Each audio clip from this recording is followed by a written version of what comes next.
Welcome back to Insight Indonesia, brought to you by the Jakarta Globe. Today we're talking with David Merrill, the president of the US-Indo, the US-Indonesian Society, and we're going to focus in this segment on education and what are some of the new initiatives that are taking place to get students really from both countries spending more time knowing, how do you say that? We're trying to get kids from America to come here and study and trying to get students from Indonesia to go to the United States to study. How's that being done? Well, first let me put it in its context. The new push on education is all the result of a proposal by President SPY to the new administration. Actually, at that time, it was just known that it would be President Obama. This was November of 2008. And at US-Indo, my organization, President SPY spoke and actually pleasantly stunned us all by proposing a US-Indonesia comprehensive partnership to the new Obama administration. I remember when that came out and everybody thought, wow, that's, we nobody really expected it. We didn't expect that. That was a very much appreciated and bold move to expand relations with the United States where it's in mutual interest. He proposed it as a relationship of equals and to work together on things where we agree and things where we disagree, to be able to discuss those as partners would do. If there's issues that we agree not to talk about, we can do that as well. So this is a relationship of equals, and he proposed that it be not just government to government, but society to society, people to people. And of course, we at US-Indo, who are consider ourselves one of the premier, if not the premier, organization in US-Indonesia relations and civil society discussion toward that end, we took that as a signal to promote the participation of both societies in this comprehensive partnership. So we sponsored workshops, we got the views of people. There was one huge one in Washington, there were two huge ones in Indonesia, collecting the ideas of civil society and feeding them into this partnership. And there are many initiatives that come out of each sector in security, climate change, etc. But trade and investment. But of all those, we decided at US-Indo, for the reasons we just talked about, to drill down deepest in education and to see what we could do to play a leadership role and a facilitative role in the non-governmental parts of education. Because after all, even though the two governments are expanding their educational cooperation, even then there are budget constraints for the two governments, although there are pockets of government money yet to be tapped, and I can get to that later.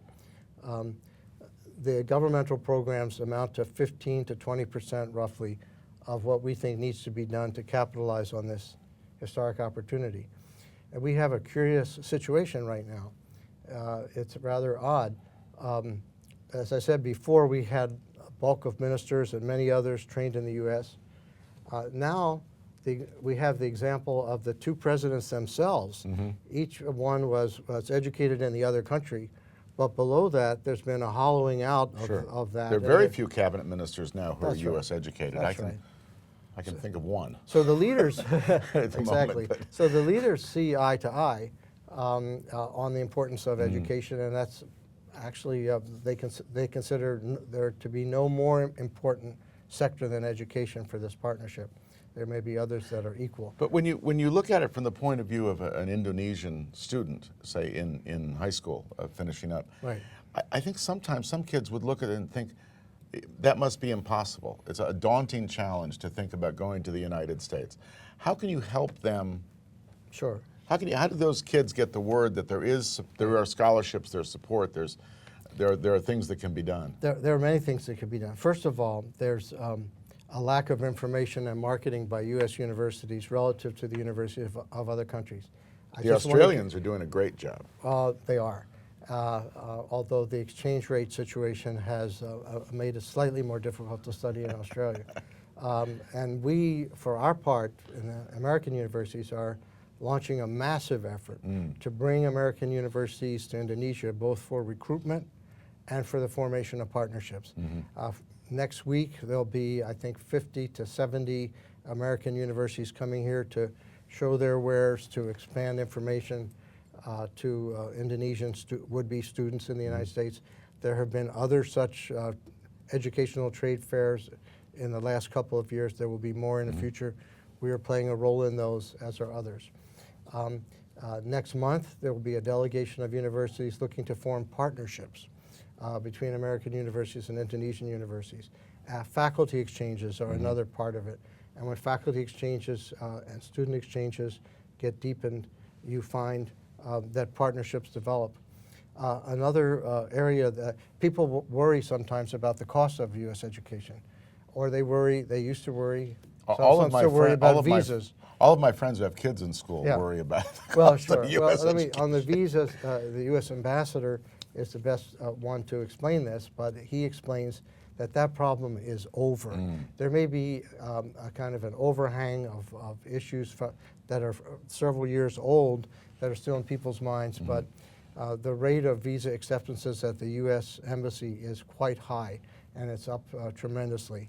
So visas need not be a discouragement. David, I'm going to have to stop you there. We're going to take a break. When we come back, I want to talk further about the details of how you get into U.S. universities, what kind of help you can find, and we'll also tell people how they can get in touch with US-Indo for help in this direction.